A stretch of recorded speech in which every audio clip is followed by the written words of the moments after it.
علیکم ورحمۃ اللہ وبرکاتہ نحمدہ ونصلی علی رسولہ الکریم اما بعد۔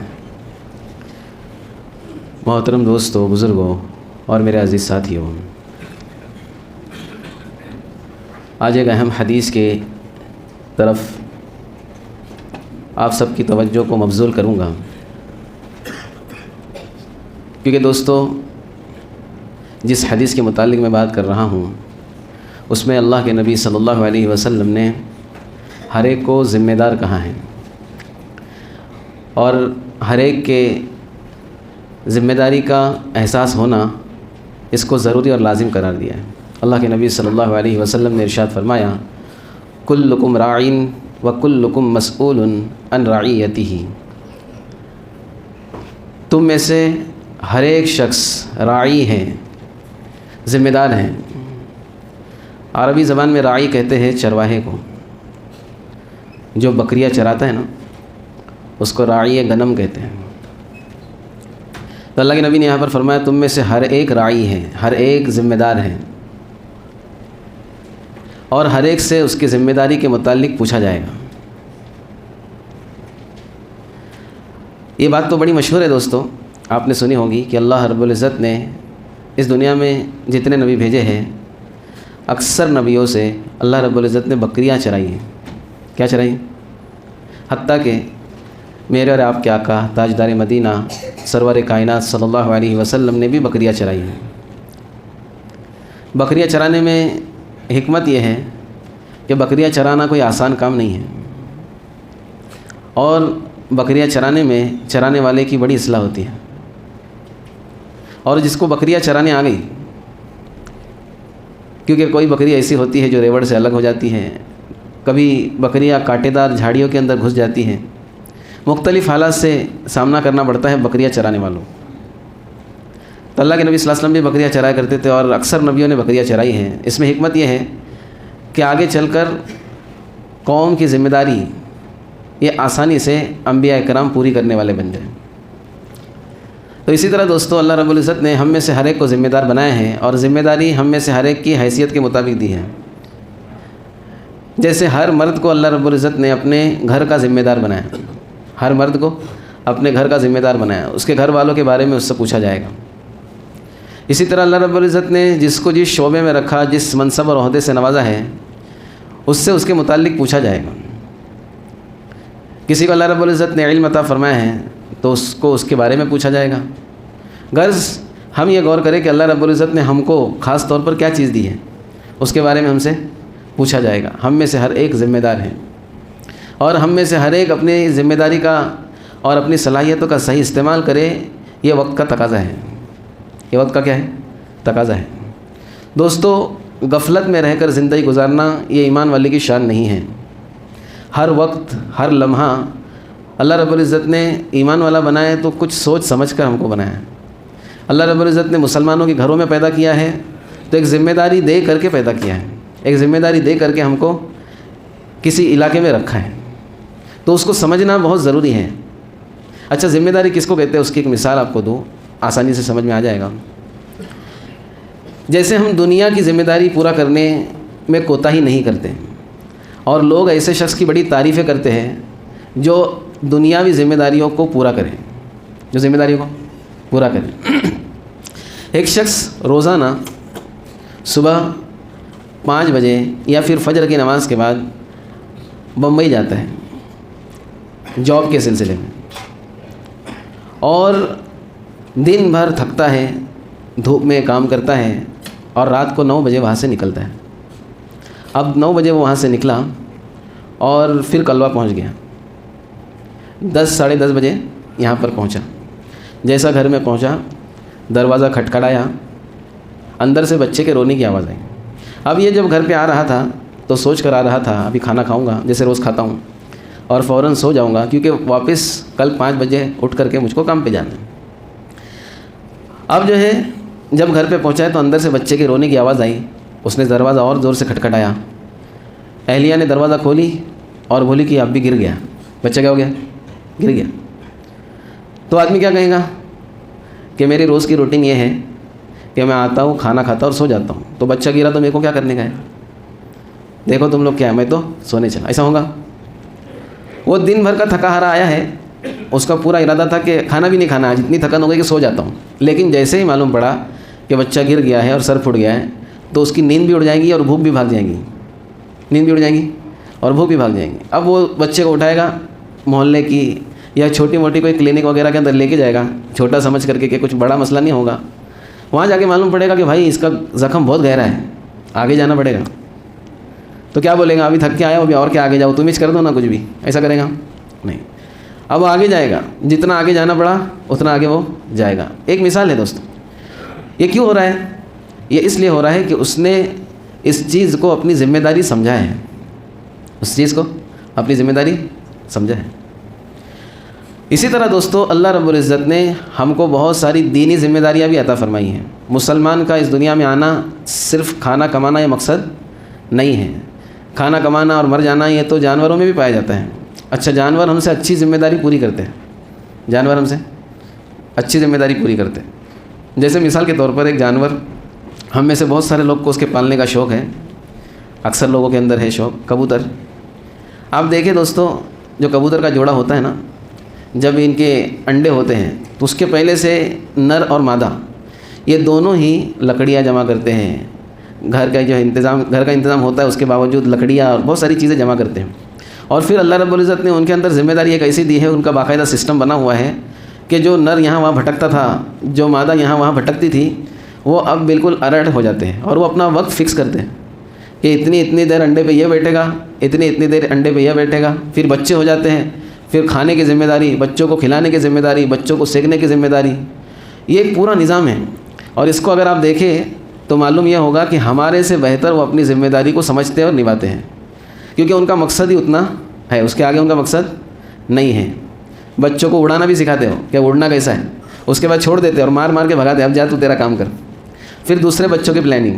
تو اللہ رب العزت نے ان کو ایک ذمہ داری دی ہے، وہ اتنی حد تک وہ ذمہ داری کو پورا کرتے ہیں، ہم سے بہتر کرتے ہیں۔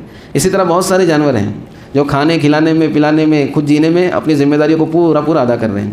لیکن دوستو، ہم انسان ہونے کے ناطے اور جناب محمد الرسول اللہ صلی اللہ علیہ وسلم کی امت میں ہونے کے ناطے ہمارا مقصد صرف کھانا کمانا اور مر جانا نہیں ہے، ہماری بڑی ذمہ داری۔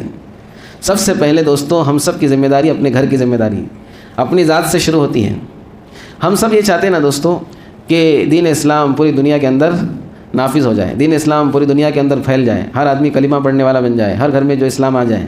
لیکن دوستو، اتنا اونچا ہمارا مقصد ہونے کے باوجود ہم اپنے 5 سے 6 فٹ کے بدن کے اندر دین نہیں لاتے۔ اب بتاؤ دوستو، اتنے سے ایریا کے اندر 5-6 فٹ کے بدن کے اندر دین نہیں آیا تو پوری دنیا میں کیسے دین آ جائے گا، دین کیسے پھیل جائے گا؟ تو سب سے پہلی جو شروعات ہوں گی وہ ہماری ذات سے ہوں گی، ہماری ذات سے۔ ہم کو 24 گھنٹے کی ایک فکر لاحق ہو جائے کہ ہم کو 100% دین پر چلنے کی کوشش کرنا ہے۔ دیکھو دوستو، کوشش کرنا ہمارے ذمے ہے، کوشش کرنا ہمارے ذمے ہے، آگے اللہ کی مرضی ہے۔ ایک صحابی 1 دن کے مسلمان تھے۔ کتنے دن کے مسلمان تھے؟ 1 دن کے مسلمان۔ اللہ کے نبی بکریاں چرا رہے تھے۔ اللہ کے نبی صلی اللہ علیہ وسلم ایک جنگ میں مشغول تھے، تو ان کے ذہن میں بات آئی، کسی طرح سے اسلام ان کے پاس پہنچا۔ وہ بکریاں چراتے ہوئے ہی اللہ کے نبی صلی اللہ علیہ وسلم خدمت میں آئے اور کہنے لگے کہ اے اللہ کے نبی صلی اللہ علیہ وسلم، آپ کیا چاہتے ہیں؟ تو اللہ کے نبی نے ان کو دعوت دی، تو انہوں نے فوراً اسلام قبول کر لیا۔ اب اسلام قبول کیا تو انہوں نے کہا کہ اللہ کے نبی صلی اللہ علیہ وسلم، یہ بکریاں میرے ذمہ ہیں، ان کا کیا کروں؟ تو اللہ کے نبی صلی اللہ علیہ وسلم نے کچھ ایسی چیز اٹھا کر ان بکریوں کے منہ پر ماری، وہ بکریاں سب صحیح سلامت اپنے مالک، وہ امانت تھی ان کے پاس، اپنے مالک کے پاس پہنچ گئی۔ اب یہ جو تھے یہ صحابی بن گئے اسلام قبول کر کے۔ اب جو ہے وہ بھی اس جنگ کے اندر شریک ہوئے اور اسی دن شہید ہو گئے۔ 1 دن کے مسلمان، 1 دن بھی نہیں، 1 دن میں سے بھی کچھ حصہ شہید ہو گئے، اور اللہ کے نبی صلی اللہ علیہ وسلم نے جنت کی بشارت دی۔ تو انہوں نے کیا کی؟ صرف کوشش کی۔ اب جو ہے ہو سکتا ہے اس درمیان میں 1 آدھ 2 نماز آئی ہو، نماز پڑھ لی ہوں گی، مطلب دین کے اعتبار سے بہت کم عمل کیا انہوں نے، لیکن ہمیشہ کے لیے کامیاب ہو گئے۔ وجہ یہ تھی کہ تڑپ دکھائی اور کوشش کی۔ تو ہمارے ذمے بھی کوشش کرنا ہے کہ 100% دین پر چلنے کی کوشش۔ اور کوشش کس کو کہتے ہیں دوستو؟ وہی بات آ گئی، کوشش صرف اس کا نام نہیں ہے کہ ہم نے بول دیا، کوشش اس کا نام ہے کہ ہم نے جس طرح بچے کو اپنی بھوک، اپنے تمام تقاضوں کو پیچھے رکھ کر جو ہے دواخانے میں لے کر جانا اپنی ذمہ داری سمجھی ہے، اسی طرح دین کے ہر عمل کو اپنی ذمہ داری سمجھ کے کرنے والے بن جائے، اس کو بولیں گے کوشش، اس کو بولیں گے کوشش۔ تو اب جو ہے سب سے پہلی ذمہ داری اپنے ذات کی اصلاح کی، جس کے اندر ہماری زبان کی، ہماری آنکھوں کی، ہمارے کانوں کی، ہمارے ذہن کی تمام چیزوں کی حفاظت کرنا یہ ہماری ذمہ داری ہے۔ اس لیے کسی بزرگ نے بہت اچھی بات کہی کہ جو شخص اپنی اصلاح کرنے پہ آ جائے تو پوری دنیا کے شیاطین مل کر اس کو گمراہ نہیں کر سکتے۔ اچھا، شیطان دوستو یہ کسی ایک ہستی کا نام نہیں ہے، شیطان کی بھی نسلیں ہیں۔ روایت میں آتا ہے کہ جب کوئی انسان پیدا ہوتا ہے تو اس کے ساتھ ایک شیطان بھی پیدا ہوتا ہے جو زندگی بھر اس کو بہکانے کی کوشش میں لگا رہتا ہے۔ تو شیطان تو بہت سارے ہیں۔ تو انہوں نے کہا کہ جو شخص اپنی اصلاح کی فکر کر لے اور اس کو ذمہ داری سمجھے، پورے دنیا کے شیاطین مل کر اس کو بہکا نہیں سکتے۔ اور جو شخص اپنے اصلاح کی ذمہ داری نہ لے اپنی اصلاح کی ذمہ داری نہ لے اپنی اصلاح کو ذمہ داری نہ سمجھے، پورے دنیا کے نبی، ولی، بزرگ، اولیاء مل کر اس کی اصلاح نہیں کر سکتے، اس کی اصلاح نہیں کر سکتے۔ تو مسئلہ یہ ہے دوستو کہ ہم کو بننا ہے یا ہم کو بگڑنا ہے، وہ یہاں سے تعلق رکھتا ہے۔ پھر اپنے گھر کی ذمہ داری، اپنے گھر کی مستورات کی ذمہ داری، اپنے نسلوں کی ذمہ داری۔ آپ دیکھیں دوستو کہ جوانی کی عمر کے اندر ہمارے بچے کہاں جا رہے ہیں۔ حالانکہ ہمارے اسلاف کو دیکھیں گے، محمد ابن قاسم رحمۃ اللہ علیہ 16 سال کی عمر میں ہندوستان کے بعض علاقوں کو فتح کیا ہے۔ کتنی عمر میں؟ 16 سال کی عمر میں ہمارے ہاتھ میں کیا ہوتا ہے؟ بیٹ بال، کھیلتے رہو، محلے میں بھی کھیلو، گراؤنڈ پہ بھی کھیلو، نیند میں بھی کھیلتے رہیں گے۔ ہمارے بچے جو ہے 30، 32، 35 سال میں جا کے جو ہے ذمہ داری اوڑھ رہے دنیا کی۔ وہ 16 سال میں ہندوستان فتح کر چکے تھے۔ محمد ابن قاسم کوئی معمولی بات نہیں ہے، عرب سے آ کر کے یہاں پر سندھ کو فتح کیا اور اسلام کے پرچم کو لہرایا ہے۔ اسی طرح موسیٰ ابن نصیر نے افریقہ کے علاقوں کو فتح کیا، ان کی بھی کوئی زیادہ عمر نہیں تھی۔ اور طارق ابن زیاد نے یورپ میں اسلام کا پرچم لہرایا، یورپ میں۔ آج ہم سوچتے ہیں کہ آج جو ہے یورپ میں دین پھیل رہا ہے، افریقہ میں جو ہے آپ دیکھیں گے دوستو ایسی جگہوں پر مسجدیں ہیں، ایسی جگہوں پر مسلم آبادیاں ہیں کہ ہم یہ گمان کریں گے، اور لوگوں نے گمان کیا کہ یہاں پہ تو انسان بھی نہیں بستے ہوں گے، وہاں سے بھی لوگوں کو اذان کی آوازیں آئی ہیں۔ ایسے کئی کارگزاریاں ملتی ہیں کہ ایک جماعت جو ہے ایک بہت عجیب علاقے کے اندر، افریقہ کے ایک عجیب علاقے میں پہنچی، جہاں پر جو ہے دنیاوی کوئی اسباب نہیں، کھانے پینے کے کوئی اسباب نہیں۔ انہوں نے جو ہے یہ سوچا کہ ہم ابھی ایسی جگہ پر آ گئے ہیں جہاں پر کبھی اللہ کا شاید نام نہ لیا گیا ہوگا اور آگے کوئی بستی نہیں ہوگی۔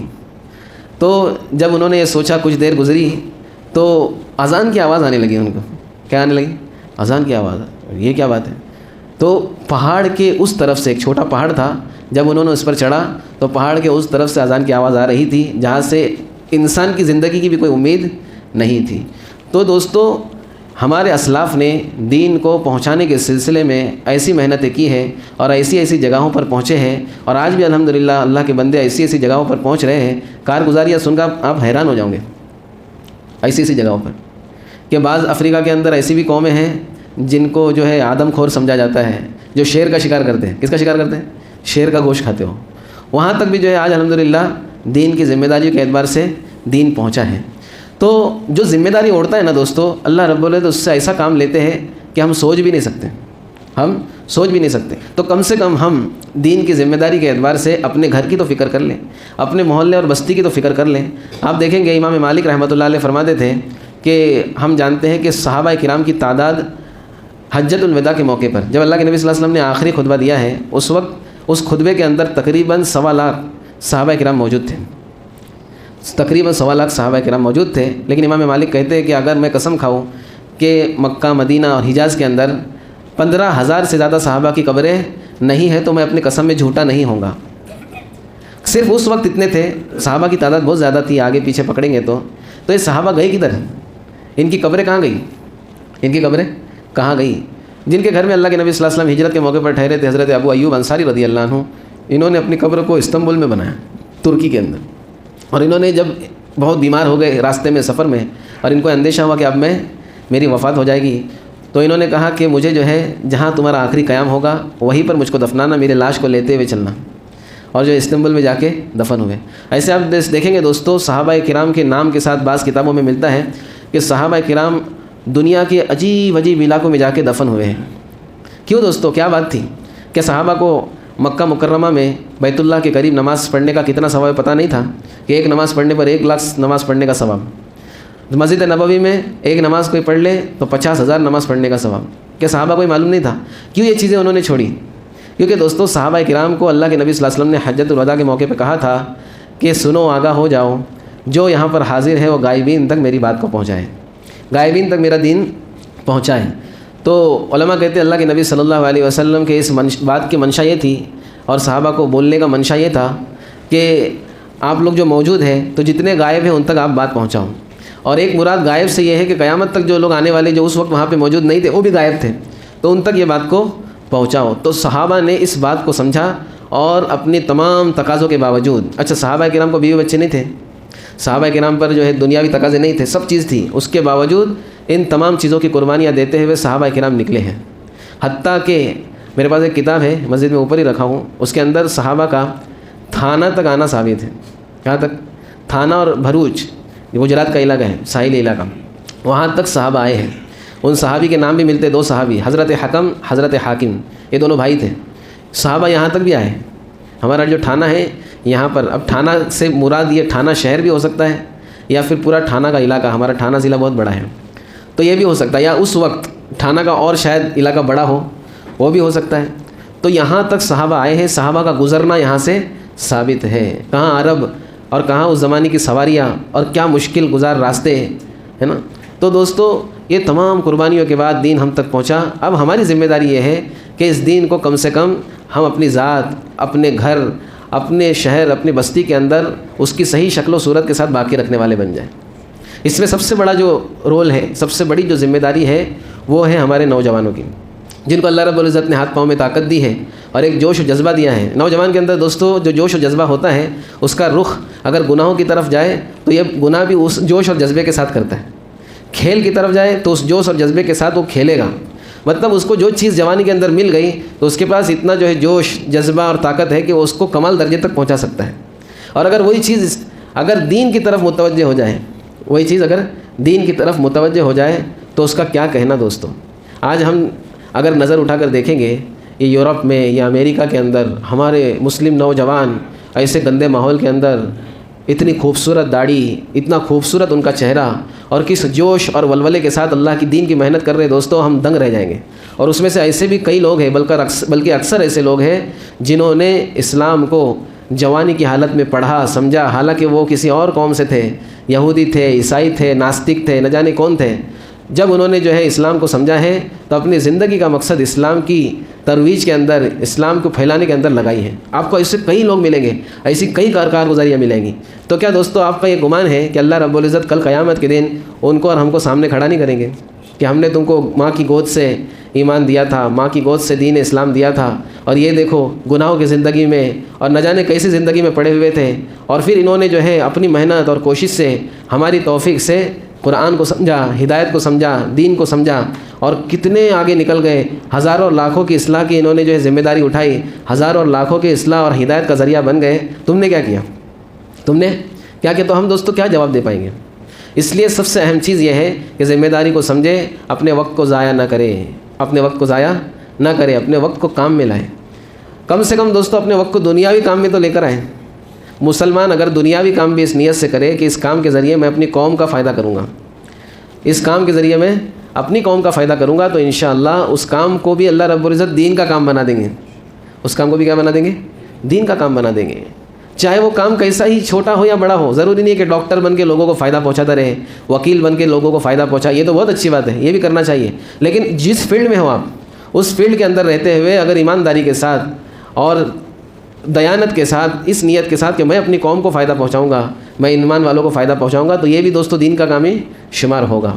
تو میری درخواست نوجوانوں سے خاص طور پر، اور جن کی عمریں بھی ہو گئی ان سے بھی، کہ اپنی ذمہ داریوں کو سمجھیں، اپنے گھر سے، اپنی ذات سے شروعات کریں، اپنے محلے بستی کی محنت میں لگیں، اور اسی طرح ذہن میں ہمارے پورا عالم رہے، ذہن میں کیا رہے؟